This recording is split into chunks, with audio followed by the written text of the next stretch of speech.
Hello everyone, welcome back. So in our last video we found a problem, right? So you can see the problem is here. When I set order ID, you can see that mysql insert id.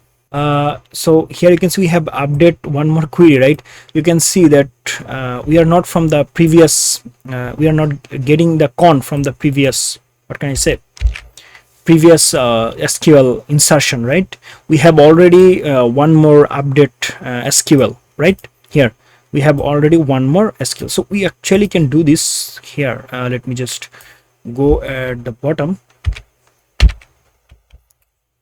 here, right?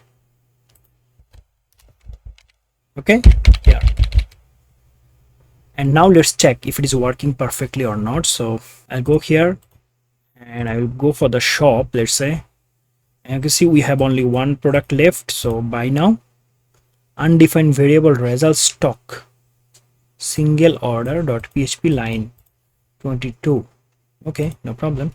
But you can see that we have added the order also, right? Here you can see we have 0, and now I add order added successfully. How? And it's showing -1, so we have to fix it also, right? Okay, but you can see it's saying that undefined variable result stock, so we'll go here and number 22. Okay, let's go. Okay, here you can see result stock. So if not, okay, let me just cut it from here and I will go here.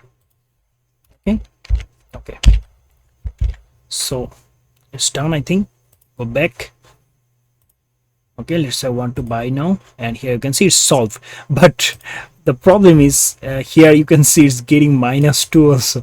So how it can possible, right? Okay, so we'll actually fix it, but we are actually here for to actually update the order ID, right? So let's check if it is working now perfectly or not. So yeah, wait.